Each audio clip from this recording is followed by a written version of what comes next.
Welcome, everybody, to the latest episode of Pickleball Noise Relief. I'm Nalini Lazowitz in Los Angeles. Yeah. Glad to hear.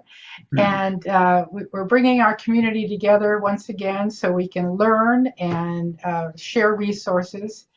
And our guest today is Joe Dinoffer. And Joe, we're so happy that you've joined us. We're really looking forward to learning more about both tennis and pickleball and the evolution of these sports. And you're celebrating 30 years in your industry. We're very excited to celebrate that with you.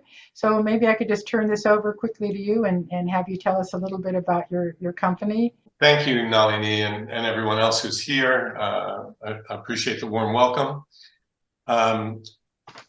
You make me feel young since you say only 30 years. I've been playing since I was 5, tennis, so that's 65 years.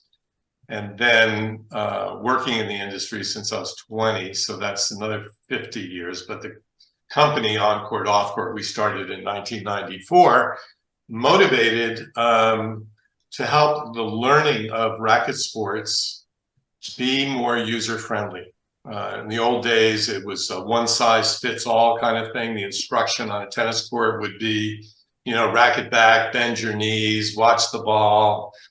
There were all sorts of jokes about that. There still is no real consistent training, but people have opened up the world of learning, at least more. I'd like to say I contributed towards it by doing clinical studies, working with the likes of Dr. Jack Roppel, Dr. Jim Lohr, and others, to help people identify learning styles, as well as some practical things. Like in pickleball, here's an example.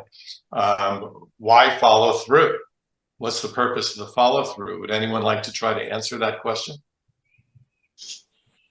I would imagine it's momentum. Part of it, yeah. Now keep in mind, the dwell time, the ball and the paddle, time-wise of the contact is 1 to 2 milliseconds. Tennis is 3 to 4, so it's twice as fast because you have a hard ball and a hard surface. Tennis is a slower dwell time. So you've got a back swing, you've got your contact, which is the topic of the day, because it's such a short, choppy, popping sound, because it's so quick, not only because, there's no strings, but it accentuates that sound that we're going to be discussing today. And the follow-through exists when the ball's already gone. So the question is, what's the essential reason for it? You're saying momentum. Anybody else? I mean, body mechanics, start to finish. If you lengthen the time that you're spending in the stroke, perhaps there's less time for error. Well, the ball's already off the paddle, so I'm not sure how much it does, but I see your point for fluidity and so forth. Mm-hmm. I'll help. The bottom line reason, one good way to look at it, is to prevent injury. I was going to say it would take because if the you pressure swing off and then stop short, you're tensing up so much. And we know the swing has got to be loose and fluid, and you're not having a tight grip on the paddle. Those that have tight grips are looking more like this, and the better players, at least for ground strokes, obviously are going to be loose and fluid, because the reflection of the paddle speed reflects onto the ball about a 1 to 1.3. So if it's a 50-mile-an-hour swing of the paddle, which most of us can do, that ball's going to come off about 65 miles per hour faster. So I think, I can list, if you all would like as a starting point, the 4 reasons that I know why pickleball is louder than tennis. Now, keep in mind, before I start, and then we can deal with the questions and topics that are more relevant to this specific group. But before I start, I just want to say that, that noise. If you want to put that musician thing on, then we can hear the noise. Yeah, let's do that. I'll do it and then I'll turn it off.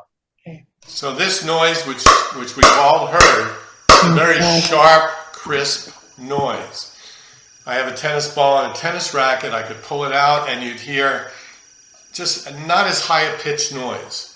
Why don't Now, you do that? Sure, it's right here. Judy, was that you that put out a groan? No. Oh boy. Yeah, here we go. Okay. So here is a tennis racket and a tennis ball. And you can hear the difference is very dramatic. But, and I have a big but here. I'm going to take off the audio click. When we did our high-speed camera work, there's a series that I did, and I don't know, hundreds of thousands of people have now watched on YouTube. If you just put up Dinoffer Science of Pickleball, we did 15 segments with high-speed cameras, measuring things like topspin, before the bounce, after the bounce, how it affects trajectory. We checked noise levels, tennis versus pickleball, and numerous other aspects related to the games. And the tennis ball surprisingly came up as louder. Now, we did it outside because obviously the ambient sound, whether you're outside or inside, affects it. But the tennis ball registered 20, 25, 28% louder than the pickleball, which surprises everybody. But what is a fact is the pitch of the pickleball is significantly higher, and it's so different than what we hear. Like an example would be a fire truck. What do they call them? The sirens, right? Mm-hmm. It's surprising because there could be many other ambient noises that are louder, but that one strikes us in a certain way. Right. Mm-hmm. Because it's relative to the hearer. Like a dog will hear a dog whistle because it's in a pitch that's very annoying to him, and he hears it, but we can't. By the way, on that subject, have you heard of any research on the impulsive noise impact on birds and dogs and some of the other fellow creatures? From a dog whistle or a pickleball? Pickleball, the impulsive noise. So no, I haven't. I talk to birds all the time, but I haven't asked that question. Oh, wow. All right. Just went off the rails. Okay. Yeah, you'll have to dig deeper. How did you measure the decibels? Were you using LAF? Is that? We used, and I don't have the technical stuff because I hired a professional photographer with one of those large high-tech professionally, switched it to slow-mo, and then he had a built-in sound meter that measured decibels, and he compared the sounds. Now, I've read others that say that the pickleball decibels are louder. Mm-hmm. So, I'm not a scientist. I'm more the person that thinks of it and then gets other people to do the hard thing. And but that's what we came up with, and I think we were the first ones to publish it. But in any case, I can say this comfortably, and I think we'd all agree, is the pickleball sounds louder. Yeah, we sometimes use the phrase, you can almost feel it more than you hear it. Yeah, I think it's the sound is a punchier, crisper, quick sound. Again, because the dwell time on the paddle for pickleball is half that of tennis because of a hard paddle and so forth. And a tennis racket, it sits on there, right? Now, and I'm just tapping it. Obviously, a 50-mile-an-hour swing affects the tennis ball does sound much louder than this, just bouncing it. But it's how it affects our brains. But there's a lot more about why people complain about pickleball. If pickleball points lasted the same as tennis, which is three shots per point, right? And then tennis, there's more time in between points because you have to walk to get the ball. The court's 3-4 times bigger, and there's more pauses. So it's just much more intense. Now, if you take a tennis court, all right, let me back up just a second. I did tracking of the length of points on average by evaluating 6, 8, 10 matches, pickleball, different levels, male, female, mixed doubles, doubles. And the average point lasted 9 hits in pickleball, which is one of the reasons pickleball has become so popular. In tennis, it's 3 average. It can be a little longer on clay courts, a little faster on hard courts. And these were all approximately the same level of play, you know, tennis and pickleball. So you've got points that last 3 times longer, 3 times the number of hits. Then you can put on the size of a 60 by 120 foot tennis court, you know, where the fences are, you can put 4 pickleball courts, right? Hypothetically, you may not have quite the backdrop you need, but it's close. So now all of a sudden, if you have doubles, you've got 4 tennis players and you have 16 pickleball players. Mm-hmm. So you've got 3 points, 3 shots in a tennis point in that area. But for pickleball, you've got 9 shots per point times 4. You've got 36 divided by 3. You've got 12 times as many hits of a pickleball in that same space as compared to tennis. Right. And that doesn't even include the fact that you play more points. In an hour of tennis, the whole hour, the ball is in play typically 11 to 14 minutes. It's important to know. Pickleball, 30 minutes. So literally almost 3 times longer.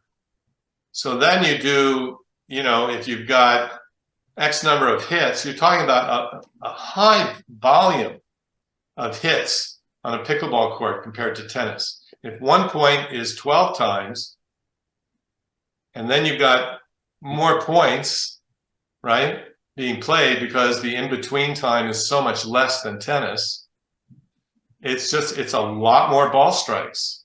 Mm-hmm.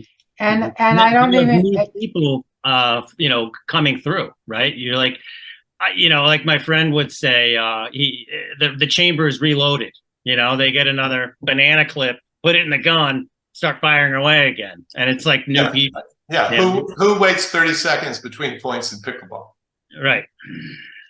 Right. Nobody. And have we even talked about how many more courts there are? So some of our members, they used to have 2 tennis courts. Now they have 8 pickleball courts. Well, exactly. So then you multiply it out. I mean, if you've got 36 hits in a point, right, going on compared to tennis is 3.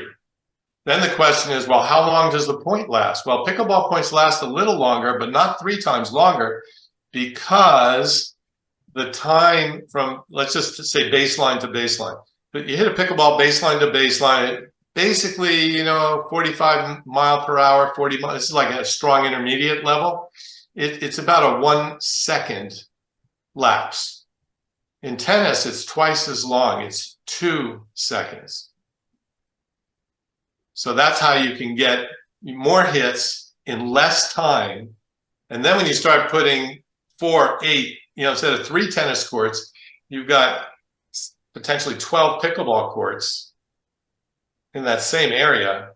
It's just inevitable the noise is going to go up. And then honestly, the big addition, which people, I don't know how much they talk about it, is the culture of pickleball is just much noisier, casual, playful, full of trash talk, fun, funny, as compared to tennis, which is historically much more stoic and, you know, serious.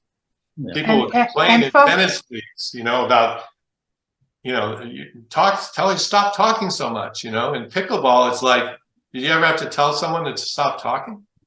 Well, I hear from tennis players, because I don't play either game, my husband does, but there's so much more focus in tennis. The concentration is really intense.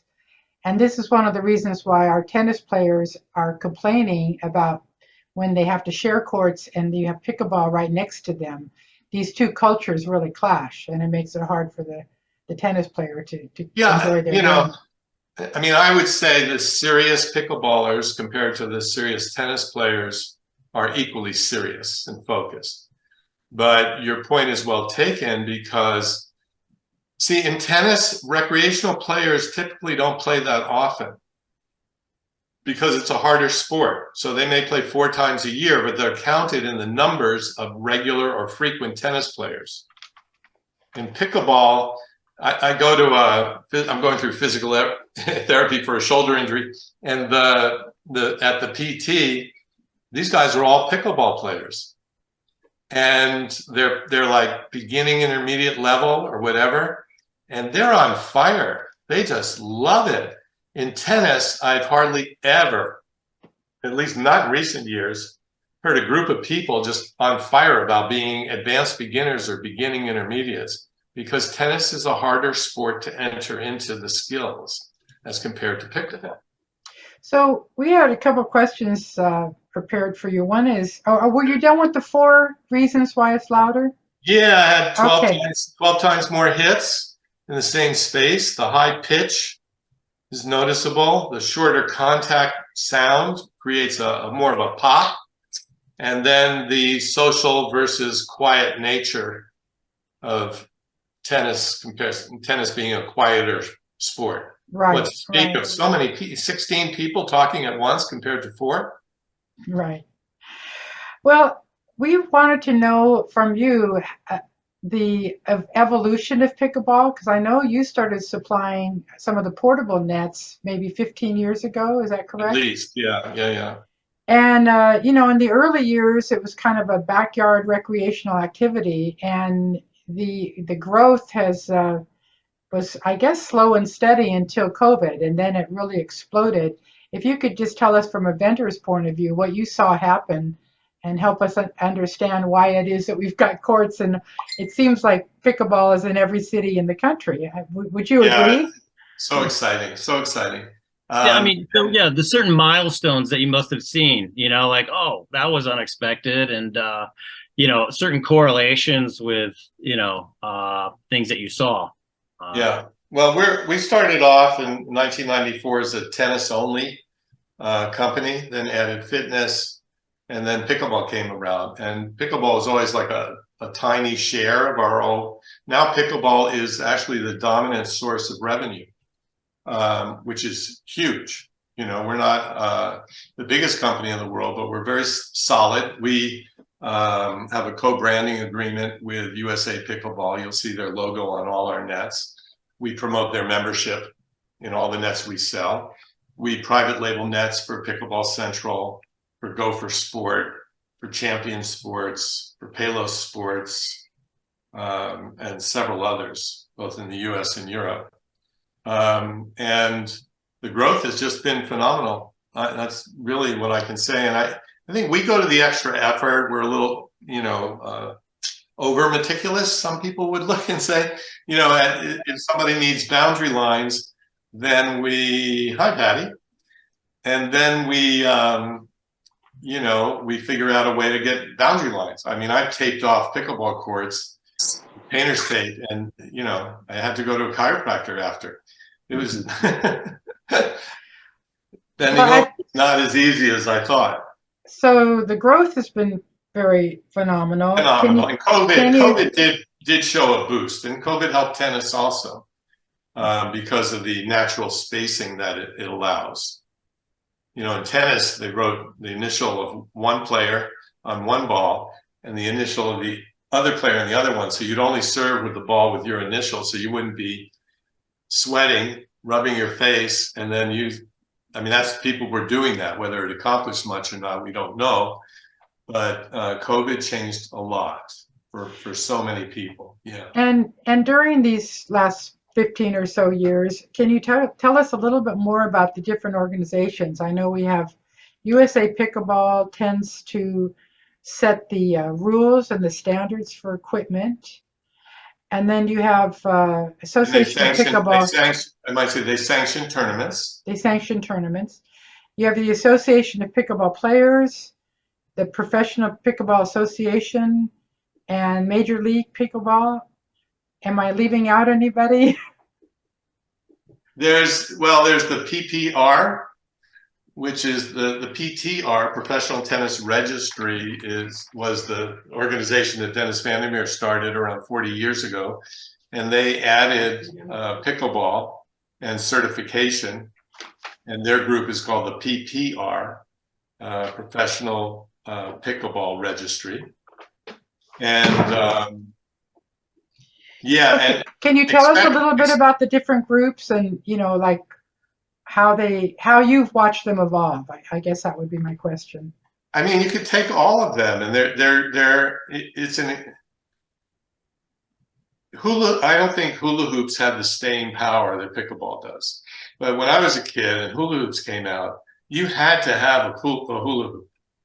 It was it, and pickleball, the individuals in other sports, particularly tennis, they saw pickleball as, just a pie in the sky, shooting star kind of thing that'll come and go.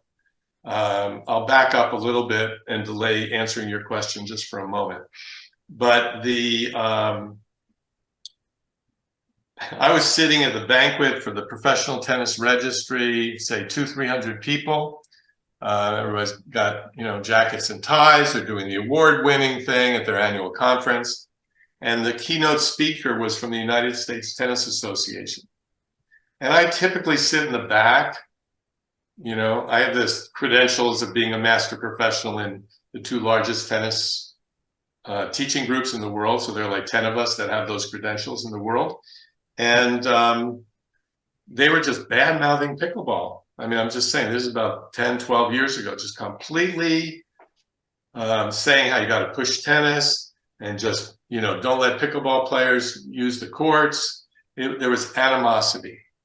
And my reaction was, why tennis? I mean, isn't it to help people with their social lives, enjoy their social skills for health and wellness reasons, fitness, fun, which helps emotional, how we are with mental health and all these things.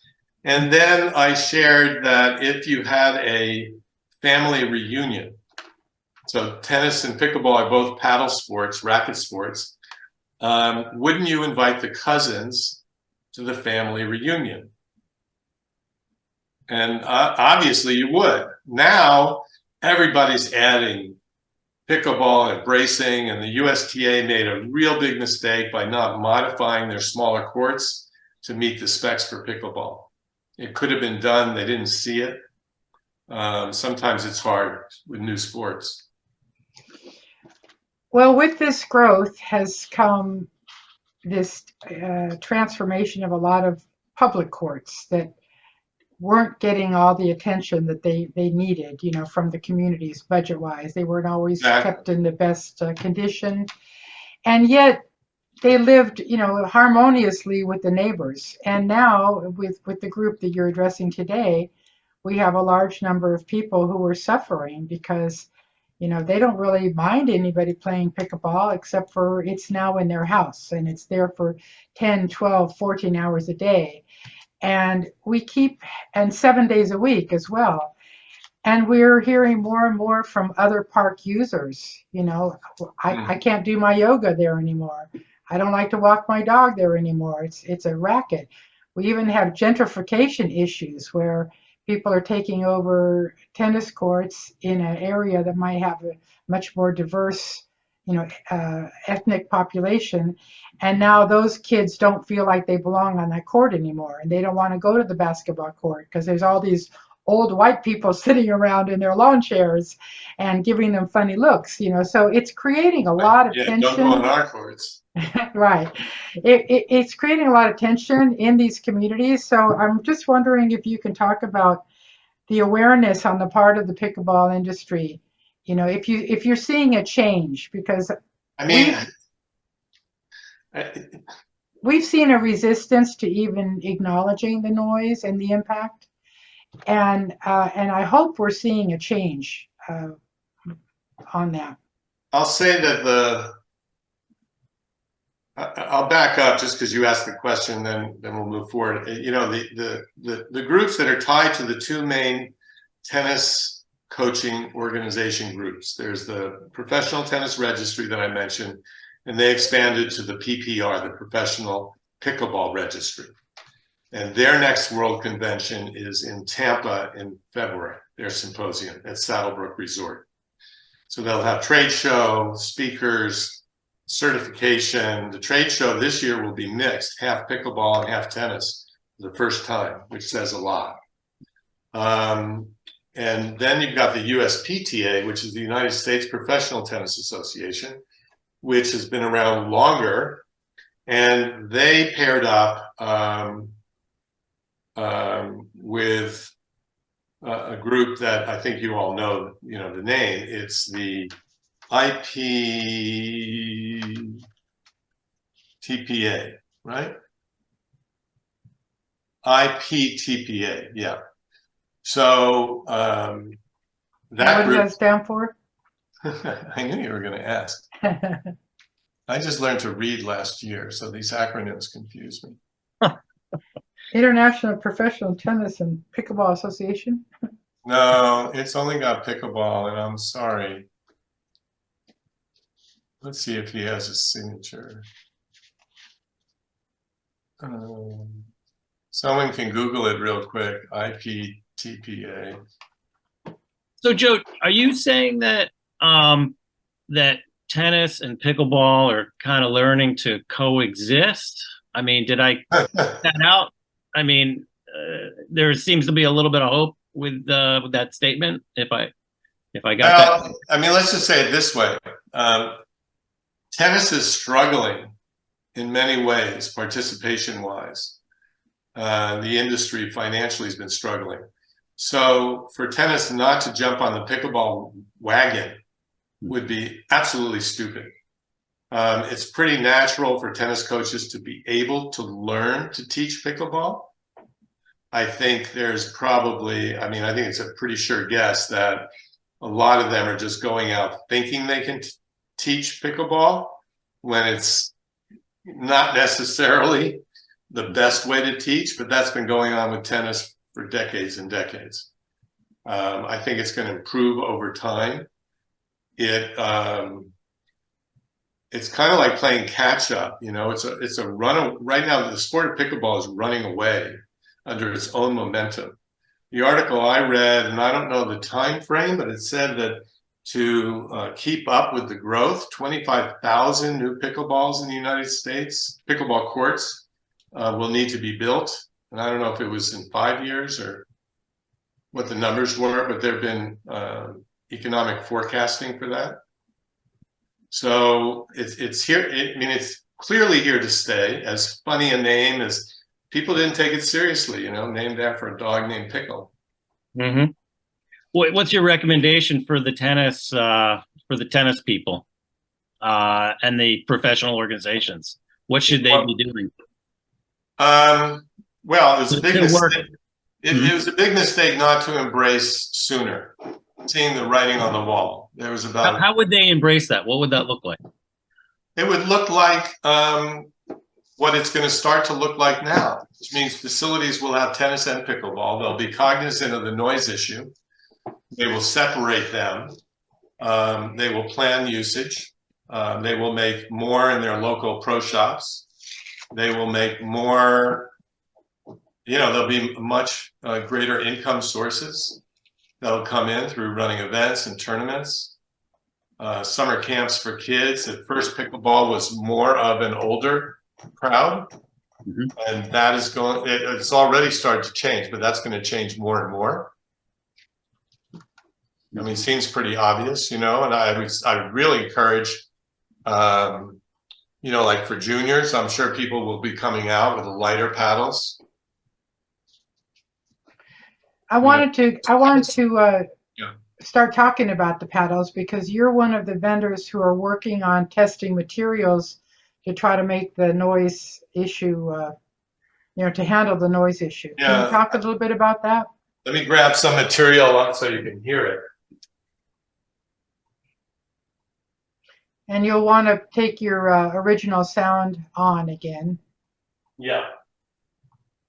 So this is just a piece of neoprene. It's 1/8 inch, right? And I mean, we're working on something, and there's already one company that's done that, where you slide something over the racket. I think it's spandex or what. I haven't tried theirs, but we've been working on one for honestly a couple of years. We already have a pickleball sweet spot trainer, which leaves the middle open and it slides over the paddle, so you can gives you immediate feedback, biofeedback. If it hits around the sides, you hear a difference and it deflects the ball. And if you hit in the middle, you're knowing, okay, that's good, because we do know that there is a sweet spot in a pickleball paddle. Oh, we know too. Yes. Yeah, in terms of vibration and everything. Now, I'm going to just bounce. Let's click the noise thing. And then we can talk about what the USA Pickleball is doing, to my understanding, although some of you may know more. All right, so here's a pickleball. This is just neoprene on a paddle. That's all. I'll bounce it myself. Now without it. Huge difference. Yeah, it's a lower frequency too, isn't it? It's lower and it's softer. Yeah, lower and softer. So, you know, whether or not, you know, the challenge is right now, and I was surprised, like I've taped and used like spray adhesive for these things, you know, to get it on a paddle. And me hitting the pickleball, swinging the same with and without, I honestly didn't feel that much of a difference. I didn't see the ball speed decrease that much. Because there's absorption, but there's also, you know, there's repulsion or propulsion off the neoprene, which got some give to it. I'm sure the dwell time's a little bit longer, but nobody would notice. It's just milliseconds. Do you have conversations, Joe, with people that really look at, or they, you know, they really love the sound of the pop? You know, we feel in our group that it's that sound that's addictive, that creates the hysteria or the sound of people euphoria, you know, and how do you all the above? Yeah, you know, it depends on your angle, right? You're coming from a different side, of course. But will people play with a paddle without the pop? I mean, you're saying you can get the performance of a paddle without the pop. Well, right? I'm sure that, listen, are you trying to? Technology today, the challenge is the guidelines for testing what they call the official paddle, right? Includes the ball rebound. You know, it includes all the things that are being tested, right? Suffice it to say, I can't list accurately everything that they're doing. And it changes as soon as you put some kind of coating or material on both sides. So their testing is set up already. It's like, how do you say it? You know, we've all seen this happen with businesses. I'll give you a story. So I coached tennis and led adult tennis camps in Austria and Germany, late 70s, early 80s. And about that time, Clairol is a cosmetic company, right? Clairol. So we know they make hairsprays and mists, right? So Clairol launched, the first product they launched in Germany was called Clairol Mist. Makes sense. And the instructions were in German and they had the artwork and everything. They put it on the market. But no one realized that the word mist in German means, can I say it? It's going to be on YouTube. It's up to you. It means cow poop. Oh, okay. That's where we're going. We can nail that. The letter that, you know, the word that starts shh. Right. Okay. All right. So methane gas. They had to backpedal, obviously. So that's an example of going down, not doing all your homework, not forecasting into the future of what could happen. And you know, and then you have to back up, and that backing up is always a painful struggle. So will USA Pickleball back up and, you know, modify the sound in an approved competitive paddle, allow that, then the manufacturers will follow. There are ways to do it. Think of ping pong paddles, right? Table tennis with the rubber on top. We've tried that material. It dampens the sound significantly. It's similar to this, and the playability is quite nice. Would the players have to adjust? Yeah, you give a lead in, you know, would they get a little more spin? You know, I always laugh because I've done the slow motion high speed camera work.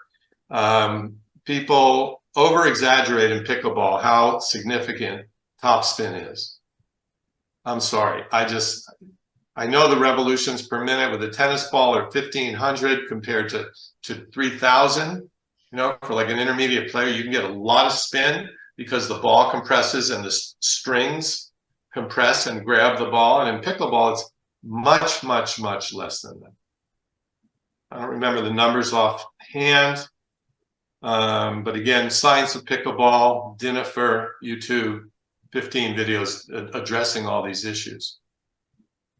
Yeah, so okay. I think it could be done, but it takes bravery and decisiveness and getting everyone on board. And then I think, honestly, the resistance goes down with the homeowners associations and the neighborhood and all that, and the tennis clubs who have a lot of anxiety about mixing pickleball and tennis close together because it freaks out the diehard tennis players.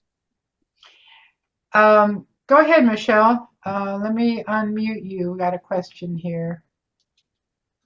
Hi, Joe. Thank you. It's a very interesting presentation. I want to ask you, though, your opinion as to the reason as to why thousands and thousands of people in North America, in the US and Canada, are complaining about pickleball noise to be so loud. And why are there so many lawsuits against cities, HOA, or even private court? Why do you think people are complaining about pickleball noise? Thank you. Is there anyone here who is a complainer about pickleball noise? Everybody here. I live in this group. Is anyone like a complainer? That's a better. Well, I don't think that there's anyone who are complaining, but you know, we just for my case here, I fought 4 pickleball courts to be at 10 feet from my property, and now I have one so far at about 60 feet, and it's 6 days a week, and I just don't like to have the sound in my living room. But I'm asking you, why do you think people are complaining about the noise, saying that it is an impulsive noise, it's a torture, it's a pop, pop, pop? And would you live near a pickleball court? Thank you. I mean, my wife and I, we moved to a house just north of Dallas 3 years ago. And the neighbor thought it would be really funny if a day after we moved in, he blasted his stereo outside. And I'm a guy that likes mellow, meditative, soft music, and I was sitting outside reading a book, and I'm like, oh crap, am I going to have to deal with this guy? So I think that answers your question. Some people are just going to find the noise annoying, and it's really that simple, Michelle. It's for the same reason that people don't like to live often on streets that have a lot of traffic, or right near a highway, or right near an airport. I mean, I don't think we're ever going to agree on these fundamental points, and that's okay. We're not here to challenge, you know, any of that. I mean, my interest with you, Joe, is you know, can you teach? Can you teach pickleball on public courts? Is that something that you find is permitted? Because I know there's some pushback, you know, from towns and whatnot. You know, I suppose it just depends where. You know, I mean, I taught tennis. Where does teaching take place, like for pickleball? Does it? I mean, I've seen it all over. I mean, I'm the guy that taught tennis for 30 years in 50 countries around the world, in between playing satellite tournaments and all of that. So tons of teaching experience and seeing how from clubs to public parks, how they work and so on. But that was before pickleball was really active, because I stopped teaching about, actively around 15, 20 years ago. So, but you do see pickleball on courts. There's no question. And people will complain about something in life, no matter what. And pickleball is a good thing to complain about,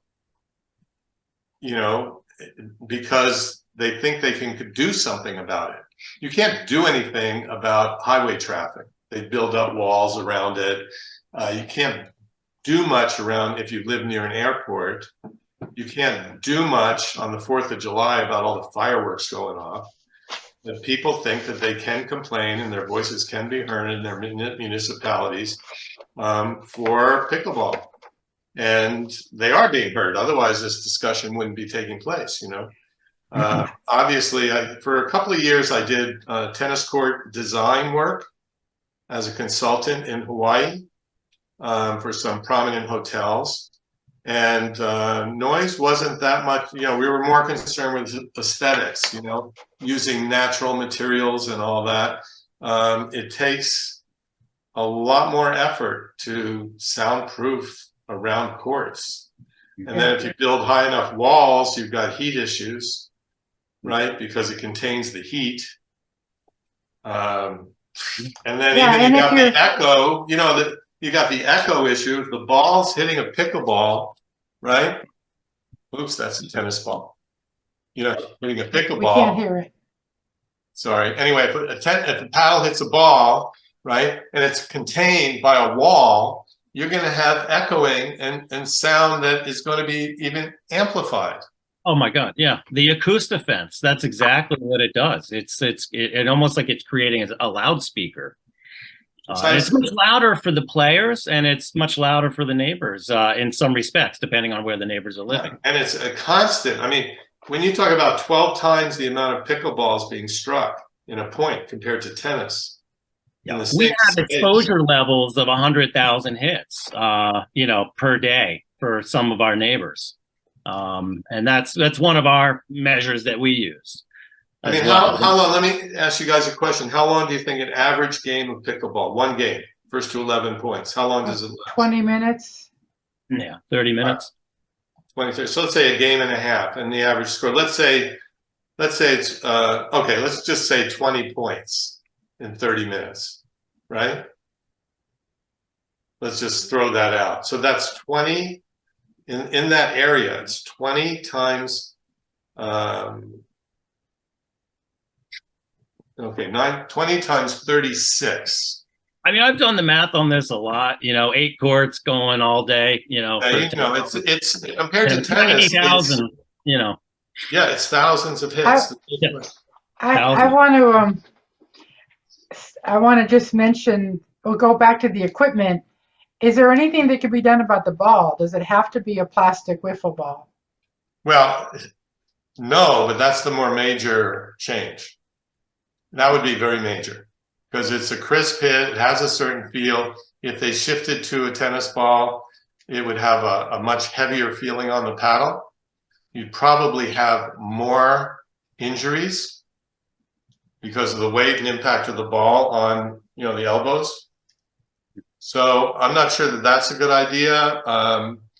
Injecting with foam, it's a tough one, because you've got the flight of the ball with the holes. This is, by the way, this is why topspin doesn't affect the pickleball as much as tennis, because you've got the holes. In a tennis ball, when the ball rotates, it creates a high pressure system above the ball and a low pressure system below, so the ball drops faster compared to pickleball. But I personally, I'm joking, but you got grumpy people who don't like the noise, all this stuff, and besides drugging the city water, I don't know. It's a tough one. I'm sorry, but let me just interject that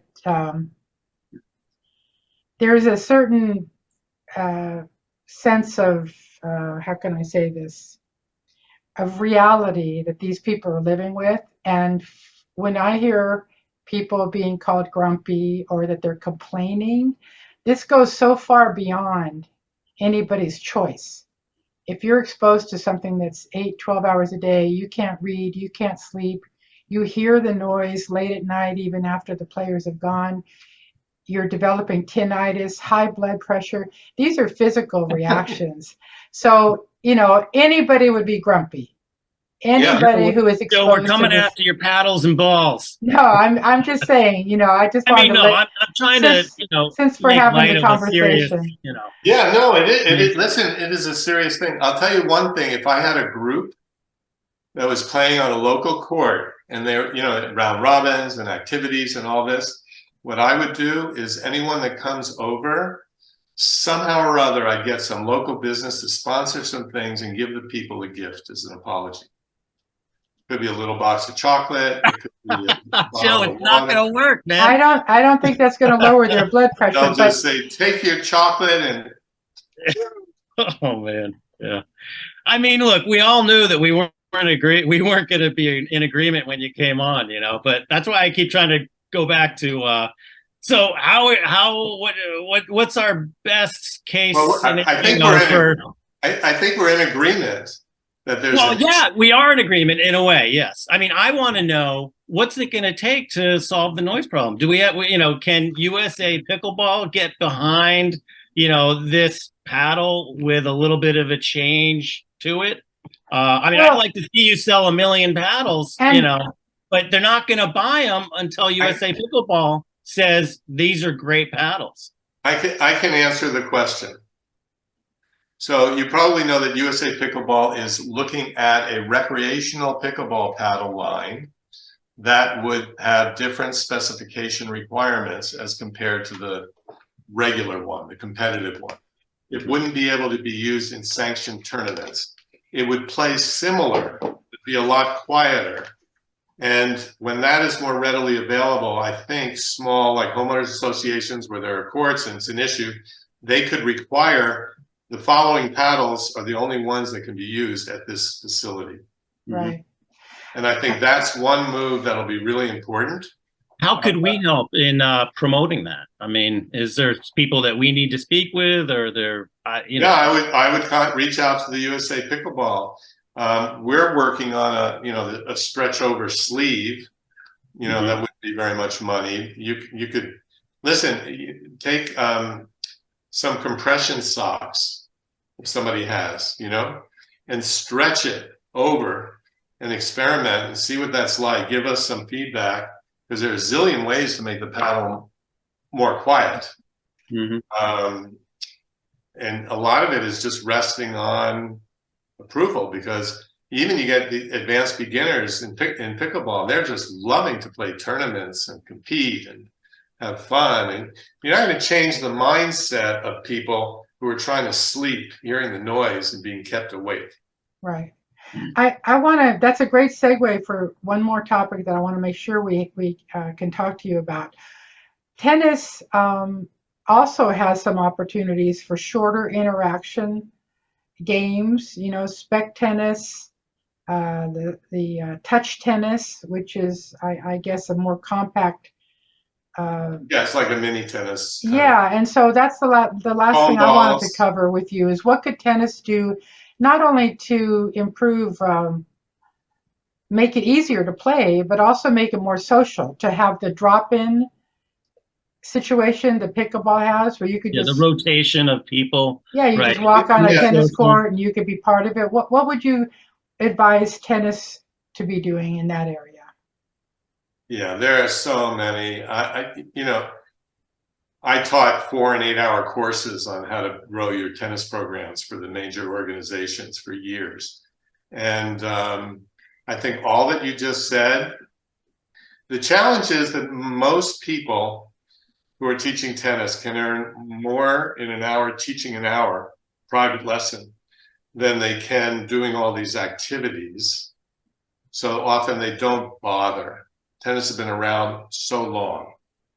With pickleball, there's so much fresh blood and enthusiasm And these are also very intelligent professional people, a lot of whom are semi-retired or retired, right? Our baby boomer, I'll be 70 next month. So our baby boomer generation. And, you know, it's natural that everyone's going to kind of figure it out, you know. I've seen tennis courts where you stack the rackets, who's going to play next, winner stays or whatever. But mostly they don't, it's not as interactively social inherently tennis as pickleball is. Well, I think also in pickleball, because of the structure of ambassadors, you've got 1,800 people out there, and they each have their local club, and they have Brilliant. 5 or 6 people that are full-time pickleball enthusiasts, so they can run programs basically. A lot of the public courts are in communities that have tight budgets, and in my community, we don't even have an actual recreation department, so there's nobody there to run a program, if you will. So I guess tennis would have to, I don't know, make an investment. You know, it's survival of the fittest. You know, that's what happens with everything in life, right? So we go back to that, and it'll be really interesting the next 5 years, 10 years, because pickleball is getting so much more press than tennis. Now, whether it becomes a spectator sport at the pro level, that's an unknown, because right now it hasn't captivated the general public. You know, well, we're gonna wrap. We're about ready to wrap up. We like to keep these calls to an hour. And Michelle, you had another question? Yes, I do, and thank you so much again, Joe. And I understand. I mean, you're in the business of selling pickleball equipment, but let me ask you again, which try to get an answer from you on that one. What do you think that someone like you could do to help people understand that pickleball is loud? Like, for example, in Colorado, especially in the Denver area, you know, there's no building of pickleball court at less than 150 feet, and, you know, above that, even with noise mitigation. But how can you help people like us to not have to live with pickleball at about like 20 feet from our home, and with the noise? Because you know, they can go and play somewhere else, but we cannot move our homes. So that's basically it. And I think that if we would have someone like you to be more attuned with the actual facts of the pickleball noise, we could get help. Would you be interested in doing something like this? well, if you ask me with specificity what I could do to help, I've got one. These 800 ambassadors out there, 1,800 ambassadors, I don't think they ever went through any kind of training about the noise impact. I've looked at the manual that USPA publishes on how to build courts. There's no mention of noise. I've looked at the code of ethics for the ambassadors. There's no mention of noise or neighbors. So I think, and we've all run into being chided and, you know, made fun of because of our sensitivity to this noise. I think we need people in the pickleball industry to start promoting the compassion and the understanding of the science of this sound. Not to cut off, I want to read Richard. I assume he's a dentist with the DDS at the end. He wrote, all fine and dandy, no offense, but this hasn't helped other than statistics of number of hits and frequency. So I'll give a conclusion of what I feel. I think changing public opinion is very, very difficult. When you get in somebody's face and they're being agitated by the noise, I don't think a public appeal will do much. I just don't. I think that's reality. I think going with the paddle and lobbying for a quieter paddle is the way to go. I don't see any other, you know, there are noise mitigation experts, how high the hedges should be, the distance it should be. That's not my area of expertise. But I would say that I have a good feel after this many years dealing with tennis facilities, now being involved in pickleball also, to know that you don't change somebody's mentality. You can do zoning, obviously on a very local level. Michelle said, well, the only option is to move, and I don't want to move. And it would be like if you live somewhere and they decide to put a highway right along where you live. Now, you can go to the city council, you can go to the Department of Public Safety, you can go to the state level, lobby against it, but people lose those battles every day of the week as roads are built. And school zones, honking, it's just very difficult. In this case, there is a solution. And the only solution I see, really, because I don't think they're going to change the balls. I think the first step, which is very doable, is to change the paddle. That's my take on it. Now, when you speak to the U.S. Pickleball Association, they say the number of complaints is such a small fraction of all the good that's going on, but it's a very vocal group. So it may be 2%. I forget the number they said, but it's very small, certainly under 3 or 4%. Maybe they said something like 0.5% of all the players are griping about it, but it's still significant when it affects, potentially 50,000 people. Yeah, we've been building a Google map of the hot spots, the places where people are disturbed by the noise, and we're already up to 150, and we only started 6 weeks ago. So Wow. we're over 1%, and Yeah, I just wanted to. We are finding, Joe, that if we have a sound study and we have an attorney that knows his way around the courts, that we have success closing the courts down. And I don't know how this is all gonna, fall out, settle out. I mean, I'd love to see common sense setbacks, written into, how these and where these courts are built. Yeah, and I honestly, I don't see, this is just me, my opinion. I don't see the problem of putting a layer that absorbs sound on the outside of pickleball paddles that doesn't have. We would like that to happen. Absolutely. That's a great solution, and appreciate the very highly doable. Yeah, let's do it. Yeah. And we are, like, we're a company, I get so many, we bring in, because you can't afford to make things in the US, sadly, most things. So we surrendered, and we're bringing containers of goods from China and Taiwan. We admit it. I started off as a purist, but we would have been out of business 29 years ago. We're 30 years old. And I can tell you there's so many companies making all kinds of pickleball paddles. Now, you guys know that, how many are approved? Oh yeah, last year they approved over 500, I think. Yeah, it's like 600 something, or, I don't know. Yeah. I wanted to share with the group that On-Court, Off-Court also has fitness and yoga equipment. If anybody wants to send me their email address, and I can forward that to Joe, you could get a nice discount on. We figured we'd give $25 off if you buy $50 or more. That's kind of standard what we do. So it's a nice little help for the budget. And we've got, I don't know, 250 different products for kids to adults, multiple sports, tennis and pickleball primarily, but very creative yoga and fitness line too. And your website, Joe?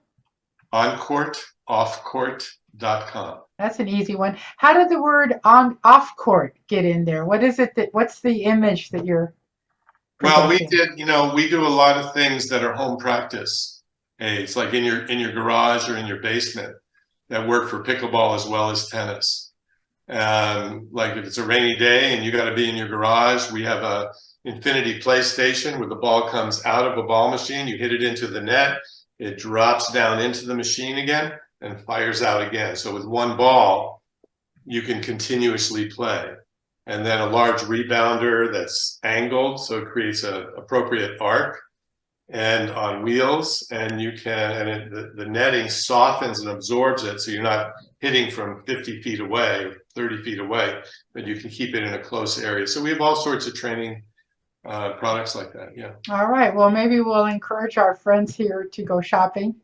Thank you so much, Joe, for joining us. Rob, Yeah, any last words? I just want to interject, Richard. I hope we helped a little bit. It's tough. No, not at all. You're not going to get a full answer on this one. It's a tough topic. The people here will not alter their equipment. It's the game's not the same. I have a nerve condition. I've lived here 17 years. There were 16 years of tennis. I mean, I used to be a tennis player before I got hurt 4 years ago. Okay. I went in my backyard for 8 hours. They were playing. There's only 2 courts 60 feet from my property line. I couldn't even watch football outside on a beautiful day in South Florida. I have a TV on my patio. I have a pool. We have spent $500,000 fixing up a $2 million home. And these people will not do anything to compromise. Nothing. Well, I'll and there's tell nobody, you that, and there's nobody to enforce it either. How do you enforce somebody to put a cover on the racket? There's nobody here to enforce it. It's a private homeowners community. And the only way we're going to get someplace is to sue them. well, if that's what it comes Wrong. to, then good luck. But I can only tell you that if the top organization implements a rule, right, for quieter paddles, then there won't be any noisy paddles left to sell because everyone will stop making them. Right. Well, that's the most we can hope for right now, I think. And we'll keep working on a lot of different angles with ordinances. Yeah, and it's a hot topic, that's for sure. But I think environmental. lobbying to the organization may not provide all the answers, but I know equipment manufacturing minimums, the factory relationships with the buyers here in this country, the volumes for minimum order quantities, the different, materials. And if, they set out guidelines for approving paddles that included being sensitive to limits on the noise issue, then it would change. And it might be an implementation that takes a few years. But once they make that decision, if they do, it would work, I think. But I'm a very pragmatic person. I'm the type of guy that says, if I say I'm going to do something, I'm going to over deliver, not under deliver. So it's not kind of pie in the sky. But there are a lot of stubborn people all over the world, like you said, Richard. So the market will make that determination, right? So I hope they go. It comes down to industry and money. I built my company wanting to do the right thing for the right people in the right way, and knowing that money follows. The bills get paid when you treat people well, when you come up with creative, high quality products, and you handle yourself with integrity. Yeah, but you built a company that's fine and dandy, and that's great. And I have nothing against pickleball, but you should put some of your energies toward the consideration of placement and consideration of the people around there who are intruding into their lives. Well, okay? That's just as important as any freaking game that's out there. Okay. Yeah. I mean, I was in the tennis world. I was married to a #1 ranked junior at one point in my life in tennis before my current life with my wife and my kids. I lived in the tennis world for years. Okay. All right. I got to know Nick Bollettieri and all these people, and I know the tennis world really well. Tennis has never bothered me. This is not tennis. This is a pariah to the people who live close to these courts. And the people in the industry need to understand that, and they need to take measures to try and set up parameters on where these courts can be placed, not retrofitting tennis courts in people's backyards who have been here for years and years. Like what happened to Rob? I mean, have you no compassion for Rob? I mean, take some of that money and some of that time that you put into your business and lobby for the people, for the proper placement and proper usage of this game. There's a place for it, Richard, and it needs help. How many people do you think would sign a what do they call it? When you sign a non-disclosure? I don't know. Petition? No, like where you get a lot of names. A petition. A petition. Who would sign a petition online, and if someone could lobby with the officers of USA Pickleball and get them to send out a petition to their members and get an accurate read of how many people would prefer it to be a quieter sport to alleviate all this conflict. Yep, that's an interesting project Yeah. and Start at the ambassador level. yeah. But Richard, I'm sorry that I'm 70 years old. You're asking me to take up a project that my cardiologist says I shouldn't. I haven't asked him, but it's a heavy burden It's a heavy lift. to lobby locally and all that. And I'm not sure what more I can say. I would be agitated if there were tennis lights near my house. I can tell you that. Yeah. Well, Rob, any final goodbyes and thank there's yous? so many points that I disagree with you on, Joe. And I've been biting my tongue. It's sitting on the floor, but that's okay. I'm glad we had the conversation, and you seem like a really awesome guy. Throw out one. I'm curious. What's that? Throw out one that you disagree with. Since I haven't said the decibels. Noise mitigation is not my specialty. No, I know. That's why I'm biting my tongue, because you're not the person I need to talk to. You're the person I need to talk to about it about equipment and the best steps forward to help you promote. That's my world. Yeah. And that's I want you to be successful in creating another paddle. We're working on it. We've been working on it for 2 to 3 years. Yeah. I think it'll go a long way. If Rec pick up these paddles, So what's an example of one of your questions? I know you were running over, but what's one example of a question that you've been biting your tongue? Well, no, I would disagree very strongly with the way the decibels are being measured. People are using LAF, which is measuring the sound 2 milliseconds over an eighth of a second, or 0.125 seconds. So if you're going to be measuring this, the peak level, let's measure it accurately. Because what I find with the instrumentation that I use is, we're easily 10, 12, 15 decibels above LAF. Yeah, and I've read those studies, and all I could say is that we did it outside. And, the wind could have picked up at that time or been changed directions. So it was a general guideline, but the pitch went way up. So, I'm pro pickleball. I mean, just because I like seeing people be happy and healthy. Oh, we've heard all of that. Yeah. At the same time, it has to be done in a way that people can coexist and not fight. I don't know if that's true.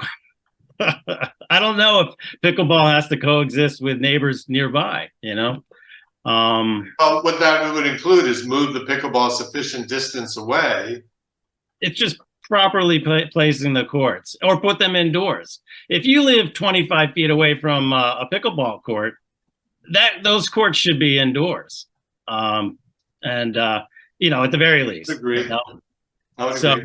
Did you hear about the Bed Bath & Beyond stores now? Mm-hmm. I would love to see malls just, be populated with pickleball courts. I know, and I hate the noise in malls, so that would be good. Yeah, absolutely, So sorry, I just want to say I'm sorry for limitations or not meeting expectations. We didn't expect you to solve this problem. We just really wanted to learn from you, and I so much appreciate you spending this time with us.